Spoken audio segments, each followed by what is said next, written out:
Sejam bem-vindos novamente ao seu canal Emaranhamento Quântico, Ciência Cognitiva, Espiritualidade, aula número 6, professor Luiz Adolfo de Mello. Estamos aqui mais uma vez aqui para tentar dialogar e entrar em emaranhamento quântico com vocês. Então, novamente, né, é a ideia da não localidade, a ideia do universo quântico, onde matéria e energias coexistem. Hoje nós vamos tratar da aula, né, da saga do filme Matrix ou Matrix, né? A maioria de vocês já assistiram esse filme. Eu vejo em vários lugares, mesmo nas aulas de inglês que a gente faz aqui na universidade e tal, pessoas perguntando, né, sobre as interpretações do Matrix.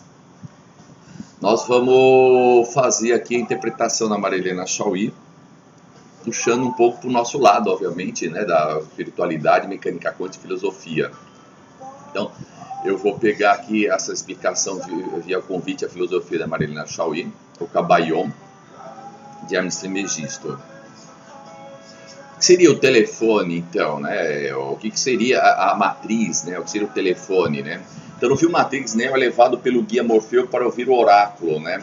Então, primeiro, o que é um oráculo? Se a gente pegar na Marilena Chauí, lá com a filosofia, a palavra oráculo possui dois significados principais que aparecem nas expressões consultar um oráculo ou receber um oráculo.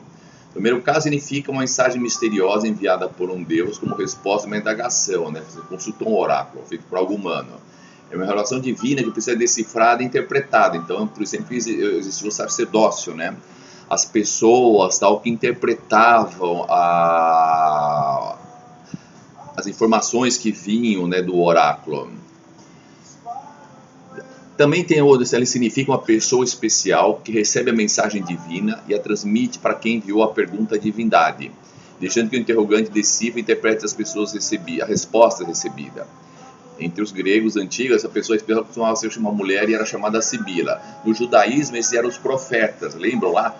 Quem estudou um pouco de religião, assistiu alguns filmes, né? O povo vinha e perguntava para Moisés ou para Elias, né? O que Deus disse, o que Deus falou, quais são as leis, né? Então vejam, quando a gente vai estudar a maçonaria, a gente vai estudar o catolicismo, tal, tem duas linhas, a linha dos sacerdotes e a linha dos profetas. Os profetas são aqueles, né, que têm contato com Deus, né? Os sacerdotes também, mas de uma outra forma que vocês podem ter visto aqui. Então, em Matriz, né, aparece a Sibila, uma mulher que recebeu o oráculo, que também o oráculo, aquela senhora meio afrodescendente, que fuma, que fica lá, e que adivinha as coisas, né, que diz que tudo é ilusão. Essa mulher pergunta a Neo se ele leu o que está escrito sobre a porta de entrada da casa. Ele diz que está escrito numa língua desaparecida, né, o latim, que está escrito Note et ipsum, que significa conhece-te a ti mesmo, né? Ou seja, né, o homem tem que se olhar no espelho, né? Na mitologia grega também se fala muito nessa história, né, de se olhar no espelho, se ver. Nas almofadas, aqueles desenhos que tem nas portas da igreja, também tem muito desses exemplos de figuras assim que as pessoas nem param para prestar atenção no que tá lá numa igreja, principalmente lá na Itália e lá em São Paulo, nas igrejas mais antigas.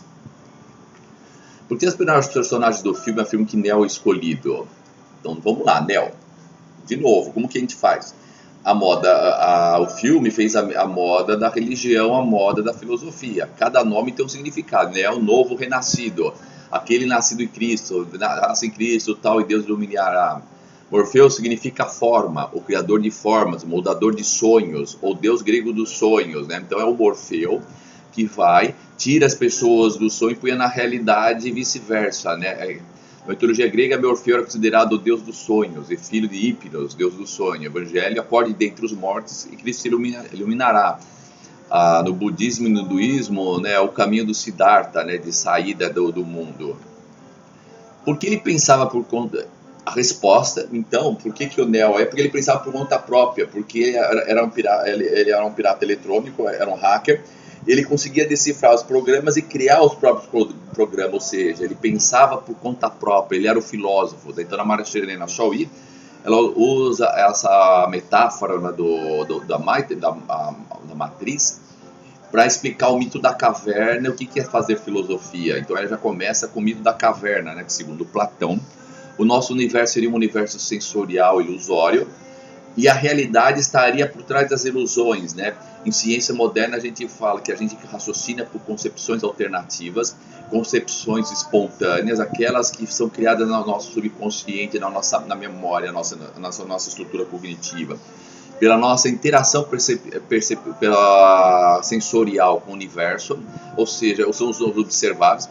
E a gente só transcende isso, a gente só chega nas concepções científicas raciocinando e criando leis físicas, ou seja, através da filosofia. Então a matriz seria o quê? Seriam todas essas memórias, concepções alternativas, tal, que a gente vive nessa ilusão. Tudo é mente? Somos seres mentais? Interessante, então, se a gente interpreta todo o nosso universo, a gente vê o nosso universo, ora ou com olhos puramente sensorial, ora com os olhos da ciência, será que a gente pode levar mais a fundo essa ideia? Então, hoje vai começar uma série de 1 ou 3 aulas sobre essa questão. Então, Hermes Trismegisto era um sábio antigo, um dos pais da filosofia da ideia, né, que tudo é mental. Então, veja que interessante essa figura, né? Os artistas, eles captam as ideias, em geral eles leem e têm intuitivamente a ideia que o autor quer transmitir.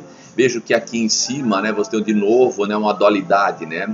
Em cima tem um sol que representa a energia, a força, a onda, que representa o Deus em nós, ou a mente em nós.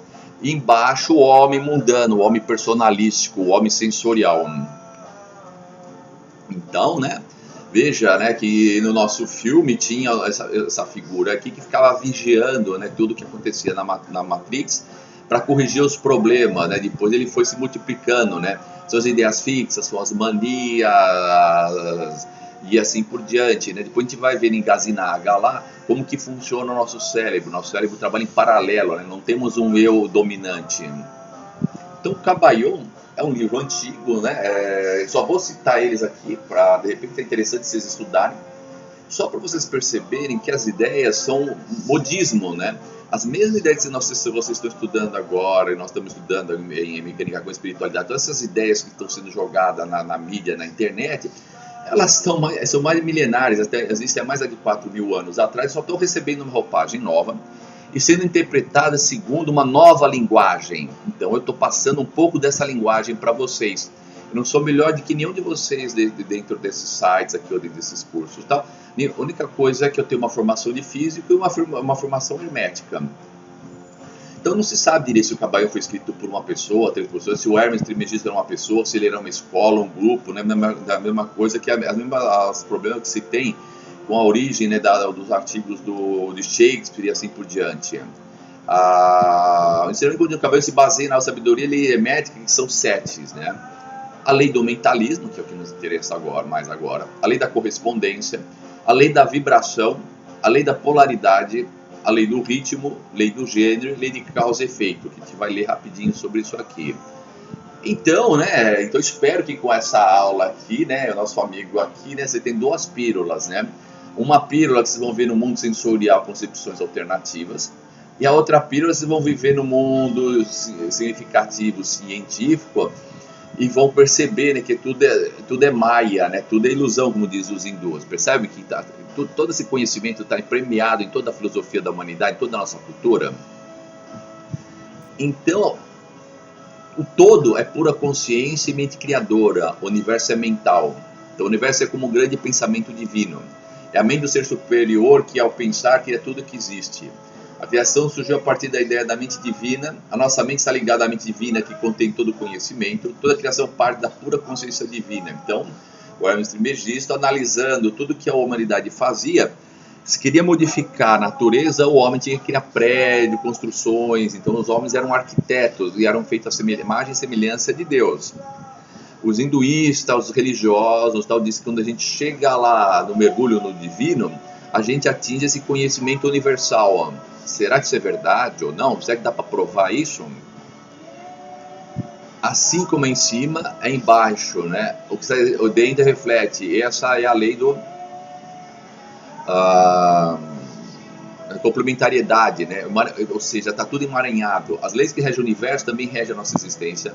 O macrocosmo age em nós, o macrocosmo age em nós, o microcosmo, e nós agimos no macrocosmo, ou seja, o universo. Nossas ações repercutem na criação. Aquelas velhas perguntas que eu vejo recorrente lá nos sites de mecânica quântica e espiritualidade. Lei da vibração. Tudo na criação é movimento, energia e vibração. No universo tudo vibra, ou seja, dualidade onde partículas. Ora a natureza se comporta como partícula, ora ela se comporta como onda ou vibração. Lei da polaridade. A polaridade gera dualidade. A vida se expressa através das polaridades contrárias dos opostos. Os opostos se complementam, são extremos da mesma polaridade, ou seja, se eu ilumino, bate na matéria, vem a sombra. Mas só existe a sombra se tem luz. Só existe verdade se houver mentira. Existe a filosofia porque existe a concepção científica, porque existe a alternativa, e assim por diante. E a gente sempre representa a dualidade do feminino, do princípio feminino e o masculino. Lei do ritmo. Tudo na criação tem seu fluxo e refluxo. Vem e vai, sobe e desce, começa e termina, noite e dia. Tá certo? Então, é natural que uma hora você esteja feliz, uma hora esteja triste. Quando estudar, compreende, depois vai esquecendo o detalhe, entra nas concepções alternativas de novo na vida, no ramerrão, lidar com as pessoas. Aí o subconsciente, o nosso mecanismo começa a trabalhar automaticamente. São os vários centros cerebrais que a gente tenha. E aí a gente fica meio chateado. Isso é natural. Natural é não ficar chateado. Lei do gênero. O gênero se expressa através do masculino e feminino. O gênero se manifesta nos planos da criação. Ou seja, né, a ideia, né, que tudo na natureza você tem a árvore fêmea, então para poder criar, para produzir a semente. Não estamos falando aqui em opções sexuais, não estamos falando aqui negócio de gênero, de sexo. Estamos falando na criação da natureza. Tudo que se observa na natureza precisa ter o óvulo e o esperma. A parte da energia sexual, tal, eu abordei pesadamente no meu livro Apocalipse, aquele que vai ficar disponível como e-livro para vocês, na e-letraria. E vou fazer uma aula rápida sobre o tema, porque é um tema que não se pode se debater, se colocar assim no YouTube, se jogar pela internet. É um tema extremamente complicado. Lei de causa e efeito. Toda causa gera o efeito e vice-versa. Se eu vou lá, aterro o terreno, amanhã pode chover, pode entrar água por baixo, tal, ceder o terreno e desabar tudo. Se eu vou lá e começo a desmatar perto das cabeceiras dos rios, começa a faltar água. Se eu começo a construir cidades muito grandes e concretar, tem o efeito estufa e assim por diante. Se eu começo a arborizar não sei o que, eu começo a modificar o ar e começo a baixar a temperatura. Eu começo a plantar mais árvores frutíferas, tenho mais alimento. Ou seja, tudo é uma causa e efeito. Então, essa relação de novo, né, do homem e da mulher, né? E a causa e efeito, né? Tic-tac, tic-tac, tic-tac, você bate aqui. Terceira lei de Newton, toda ação tem uma reação do mesmo sinal e do contrário. Então, a base, veja, esse é o curso de espiritualidade. E aí fica aquela velha coisa, o que é espiritualidade agora, com toda essa linguagem da mecânica quântica, da física moderna, da relatividade, teoria das cordas, várias dimensões, e o que seria Deus? Tá? Dá para definir essas coisas?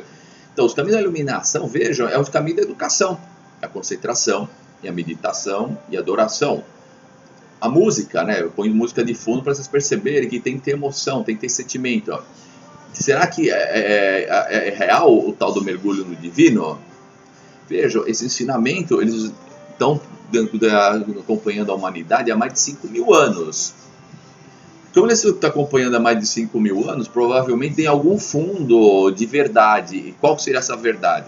Nós vamos definir. Como que eu sou cabalista judeu, eu sou de uma sociedade patriarcal, né? Então, de vez em quando eu fico usando imagens femininas para vocês lembrar que a matriz significa mãe, né? A mater. A matéria primordial, a ilusão, né? Então, todo esse mundo sensorial do som e tal, a Gaia, a Terra Gaia, a Matrix e tal. Por isso que na igreja, né, fala que Maria gerou a Deus, né? Não o Deus universal, porque Deus é infinito. Tá certo? Mas o que gerou a Deus? Ele gerou a Cristo, gerou tudo. É a matriz, né? Que gera. É a Maria divina. Só que lembre-se, né? Meditação não é sonho e ficar fantasiando. Então, o que seria Deus? O elemento finito não pode compreender o elemento infinito mesmo na matemática. Então eu filosoficamente, cientificamente, eu uso a palavra Deus por crença, e porque, assim, então, porque existe o infinito. Então Deus para mim é o infinito de tudo, o infinito na verdade, na sabedoria, na inteligência e tal. Não tem como definir o infinito, principalmente porque eu sou finito, sou relativo. No cartesianismo, o mundo era puramente material. Deus era um ser barbado dissociado do homem. Veja, então existe o inferno e Deus, né? Sendo que tudo é Deus, né? A igreja reclama da gente e nós reclamamos da igreja, né? Porque a igreja, a filosofia da igreja, ela tem umas certas lacunas. Pela igreja é humana, ela é relativa. O ensino não. E no mundo quântico e relativístico, o que seria Deus e o que seria a espiritualidade? Então essas perguntas que vocês vão ter que responder, porque vocês estão no universo quântico, então vocês têm que emaranhar o conhecimento, vocês não vão receber o conhecimento. Como diz Sócrates, eu vou dizer para vocês, o que eu sei é que nada sei.